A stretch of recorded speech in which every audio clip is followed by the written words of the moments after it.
how long have you known Haraldsson?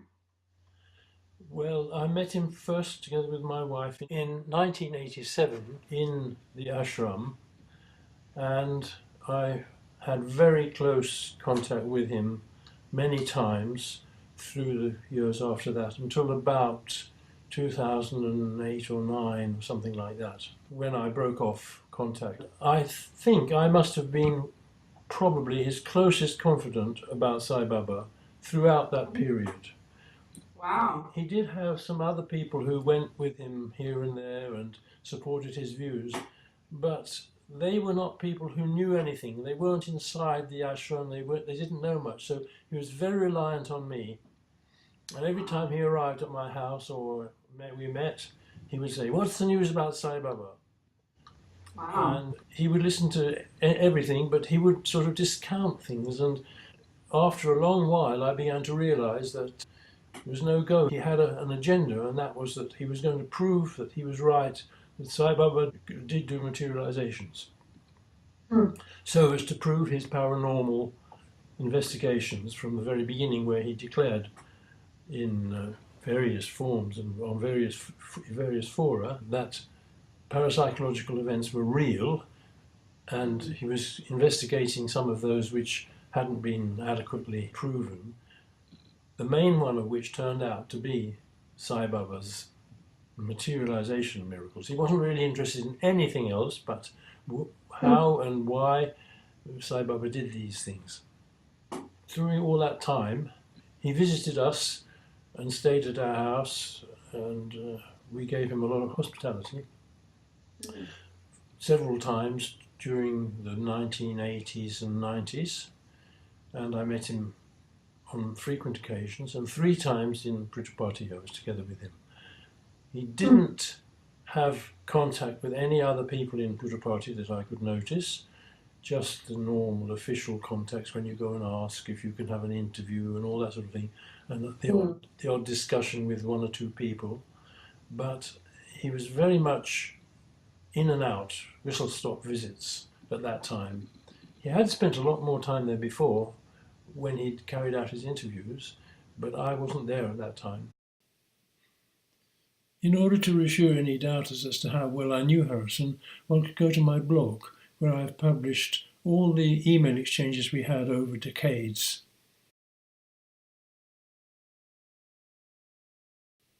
After Haraldson's attempts in the 1970s to investigate such a Sai Baba, he only visited the ashram perhaps 5 or 6 times, usually 2 or 3 days at maximum. Compared to that, I visited 9 times over 18 years, and I had intense involvement in the Sai organization and the Sai movement with many contacts in many countries. I also had a very good contact in Sai Baba's editor, V.K. Narasimhan, who was a real insider and told me all his worries and problems. Harrison was not informed about very many things that went on behind the scenes and in public, because he lost interest very largely in the whole process because he couldn't prove any materializations were genuine. However, he did end up claiming that there was no proof that they were not genuine. Now, this shows his continual interest in psychic phenomena, which he had from his very early days at Reykjavik University, where he lectured a good deal about Indriya Indriyason, who was a medium, of whom it was claimed that he could move his body from one place to another, he could produce protoplasm, he could produce voices in the air from people who were dead or long gone, and many another thing. And Haraldsson was very much taken by this person, as were many Icelandic professors at the time who investigated him. So Haraldsson's always had an underlying belief in these sort of phenomena and has wanted to prove them. Do you consider Haraldsson as a reliable and neutral scientist? Well, yes and no. In the beginning, when I first met him, he was the only person who'd written a book which contained serious criticism of such a Sai Baba. And I was a devotee and a believer at that time, but his evidence was such that I couldn't reject it because he had taken great pains to find out who had supposedly been the doctors of the people who Sai Baba claimed he had resurrected from death. Yeah, I remember that. He came to the conclusion that there was absolutely no basis whatever for that. Wow. Also, in another case, he was very suspicious, so he couldn't get any evidence, but the claims which were made, which he thought were very inadequate. He carried out an interview survey of many, many devotees, which of course meant that he didn't carry out a survey which was balanced or neutral or selected on the basis of a normal selection. He only interviewed people who wanted to talk to him about Sai Baba and his miracles. Yeah, and we're true believers. True believers. And he collected up many extraordinary stories about Sai Baba from people who had been with him for a long time. And he was clearly very strongly influenced by it. He did have an interview with Sai Baba together with a professor called Carl Usis, who was also a paranormal researcher. And Sai Baba wouldn't submit to any form of testing or anything like that. But Sai Baba said, no, I'm going to test you instead. Sai Baba mentioned during the interview that there was something called a double-rudraksha. Yeah. And Haraldsson said, what is that? I think Haraldsson took a bait which had been laid out for him. But first of all, Sai Baba sort of brushed it aside, and then Haraldsson persisted and asked. And so he said, a double-rudraksha. He says, I'll show you. And he moved his hand, and he produced a double-rudraksha in his hand. And he handed it around and so on. And then he said to Haraldsson afterwards, would you like to have it? And he says, I'll make it into an ornament for you. And he took it back and he blew on his hand, and he produced apparently the same rudraksha seed with a little bit of gold and a gem in it, which I have seen. And Haraldsson was very, very taken by that. And Sai Baba said, don't show it to any devotees. It's not wise for you to do that because they take it very seriously. So Haraldsson investigated what a double rudraksha was. And of course, being a professor from a university like the University of Reykjavik, he went to the libraries and he went to the museums and these were full of people who didn't know what the rudraksha was on the ground level.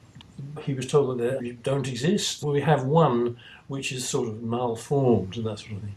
But it turns out you can buy them on the internet.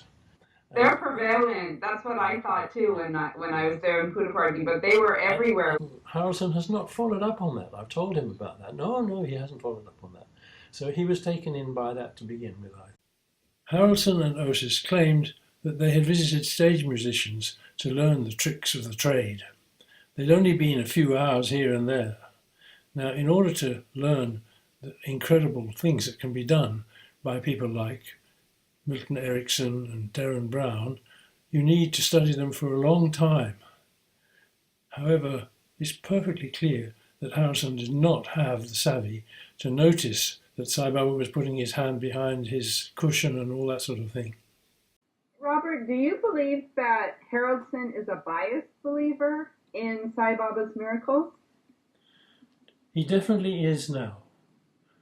However, he built up his reputation when he stopped teaching experimental psychology by doing a lot of very skeptical researches into various sort of spiritual people, among others Swedenborg, who he discounts, and he did a very thorough job on that too, and others. He's known for having shown Swami Premananda to be a fraud, and also Gayatri Swami, who he managed to catch out in a quite ingenious way, because Gayatri Swami used to pull objects out of a watermelon, and he would pull something out of it. And wow. He discovered a very fine string. He was producing left-handed conches, which are considered to be very holy objects in India because they're very, very rare. There are right-handed conches found in the Ganges and all sorts of places, but not left-handed. And he managed to figure out that they came from California, where there are left-handed consciousness, and that they were imported, and he got the details of the importation. Wow, that's So amazing. he was recognized as a very reliable paranormal investigator. However, since then, he has really gone to the dogs so badly that it's impossible almost to say here all of the things. The last words to me when he went out of the door the last time he was here, I was saying to him, do you know that Princess Martha Louise of Norway believes in beings of light and angels and many of similar things, and that she has set up a school in which she's teaching this, where she's also doing healing. And he said, good for her. No. And that shows you something of where he's arrived at. He's also written a book about the Icelandic medium Indriði Indriðason, who said that he had been able to transport his own body from one place to another. He said that he spoke to the dead, he knew what they were thinking.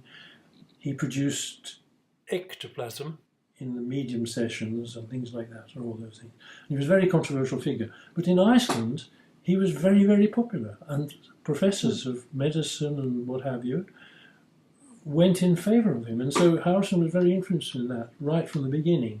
And now he claimed to me, I don't think he claims in the book, but he claimed to me that he has proven that this Indriði character actually did speak to people who had died some long time before. And he'd done this by massive researches in Copenhagen and Stockholm and libraries and so on, and he sort of pieced together a narrative which seems to show that there was a proof there. But that is how far gone he is. Yeah.